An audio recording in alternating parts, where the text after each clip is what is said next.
Lakers Timberwolves Game 3 was very, very eventful. And it's really hard to get a handle on this T-Wolves team because they're really two different teams. And we've seen that tonight when they close without their starting point guard and their starting center. And the Rudy Gobert conversation can be really, really exhausting. But late in the fourth quarter, Luca went at Rudy once, got a foul, went at him again and scored, tied the game up 103-103. Rudy got sent to the bench. This is with 4:37 left in the game, and the Lakers close out the game on a 13-1 run. And everybody's going to point to Rudy Gobert on defense and say he got played off the court. No, Rudy got benched because he was clogging up their offense. I've never seen someone be ignored as much as he was ignored in this game. And I won't say for whatever reason, but Anthony Edwards just feels a lot more comfortable when Rudy Gobert is not on the court. He feels a lot more comfortable getting into his bag without Rudy on the court. I guess because there's going to be less help, I guess, right? Because when you look at the shots he takes, he could get those same shots with Rudy Gobert on the court. The step back threes he hit, like he could take that shot with Rudy on the court. Maybe it has something to do with how they play that pick and roll, and he has a extra split second because they're worried about Naz Reid popping for three more than Rudy rolling to the rim. Maybe that's what it is. But Rudy got benched for offensive purposes. Now, what happened on defense is it turned into Luca Ball at the end of the game. And I said this before the series started. Luca, I said Wolves should go small when LeBron is off the court. Obviously, LeBron was on the court, but the Lakers played Luca Ball, and when they're going small, that's not what you want to do. Sometimes they full-on doubled, sometimes they hedged. They kind of wanted to walk Luca into this mid-range area, high hands, make him make tough passes, and almost every pass he made was a step late.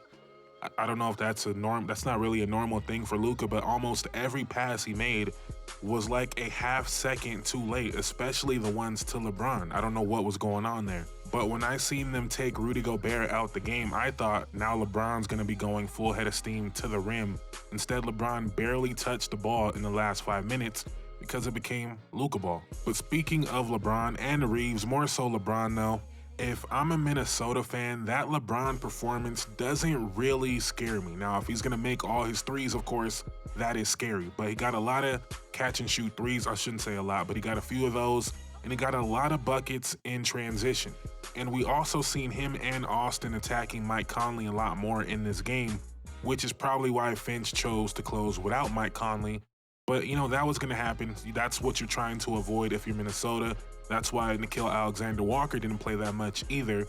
But as far as defending LeBron in the half court, if I'm Minnesota, I'm not really moved at all. Yeah, he scored on Naz a couple times, but I would still feel pretty good about how we contain LeBron in the half court. And when LeBron's on ball, we know Luka's not moving off ball, so that also makes it a little bit easier to load up toward a LeBron, but they're not even loading up that much. They're switching Rudy on him, and they feel good about that. Again, Naz Reid got cooked a little bit in this game, but that's going to happen. Julius Randle is doing an amazing job, so I think they're doing good on LeBron. I don't think they should be dissuaded by his performance tonight. Just don't let him get easy buckets in transition and make him a driver, I guess. I don't know. Do you want to make LeBron a driver? When Rudy's on the court, yes, you make him a driver, which is why I thought he was going to take over when Rudy went out the game. Instead, the Lakers only score one more point.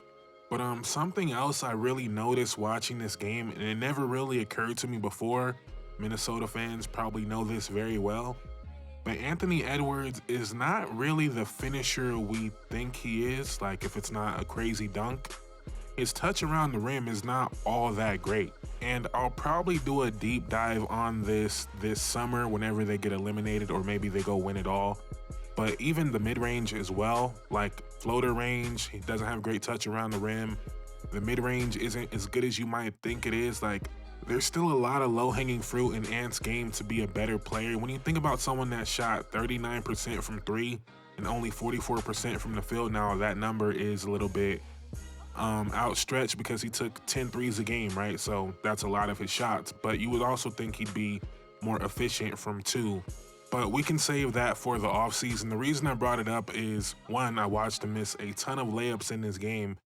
Two, he's completely abandoned the mid-range, and I understand it because he's not good at it. But I think specifically when Rudy is in the game, he has to lean on that mid-range. And that'll open up the pass to Rudy if you want to pass it to Rudy, but also that'll open up the offensive boards for Rudy and let Rudy do what he's supposed to be doing and get boards. He's not getting any boards in this series, but that shot is there for Ant, and if he takes that shot, Rudy is going to get the offensive board, I hope. But now through 3 games, I don't really see many reasons to be all that optimistic if you're a Lakers fan.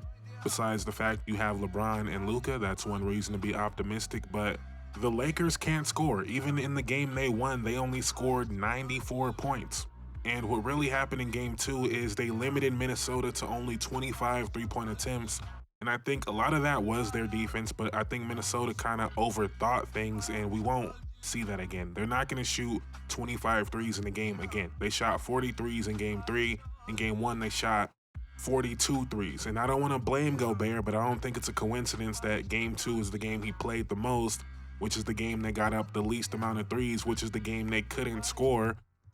Now, it's not like he played significantly more minutes, but in those 5 minutes, you can get up 5, 6 threes, and that could be the difference, right? So I don't think they're going to be held to only 25 threes attempted again. And I think it's looking very, very bad for the Lakers, regardless if Luca is on his game or not. Now, that might be famous last words. We know LeBron or Luca could go win a game by themselves, but overall, just watching the teams play, I don't see LeBron and Austin getting what they want in the half court. If you go back and watch their buckets from tonight, it's going to be a lot of Minnesota miscues. It's going to be a lot of transition. It's going to be a lot of scramble plays, offensive rebounds. It's not going to be a lot of, I got the ball, I'm getting to exactly where I want on the court in the half court. And to me, that is a huge problem. That is the biggest problem I see in this series. And even if they are getting to where they want to get, Minnesota is fine with it. They're not going to send extra help, which is not going to give the Lakers role players easy looks the same way Minnesota's role players are getting easy looks because they have to put 2 on the ball with Ant. I just feel like that's an extreme disadvantage here, but who knows what could happen in a 4-game sample size now. And like I said earlier, they are 2 different teams, so it wouldn't surprise me if the next game is going to be a big Mike Conley, Rudy Gobert together on the court operating, and Ant's going to be more the off-ball guard that he kind of is, right? I could see that happening. You know, they're going to put 2 on the ball, they're going to do all this. Well, now we're going to put the ball in Mike Conley's hands, and we're going to let him run the show. But obviously that is problems on the other end when you got to deal with LeBron, Luca, and Reeves. I just feel like through these 3 games, it's no doubt Minnesota has been the better team, and I don't see the advantage the Lakers really have here. And part of the problem the Lakers are having is Luca on offense, you want him to have a role man. LeBron's kind of playing the 5 on offense. LeBron at the 5 on defense, you want to have more perimeter defense. So they kind of have 2 different teams going on right now with the LeBron squad and the Luca squad, and that's just not meshing perfectly like many people thought it might. And Luca's already a bad defender, but if he's hampered in any way, that really hurts the LeBron at 5 lineups, which the Lakers really have no choice but to run, which is their best lineup. So I don't know. Obviously, Luca and LeBron can go do something miraculous, but to me, it seems pretty clear Minnesota should be favored in this series going forward. Let me know what you guys think in the comments down below. Maybe you guys are seeing something I'm not seeing. Please like, comment, subscribe. It will mean the world to me. Thank you guys so much for watching. I'm out. Peace.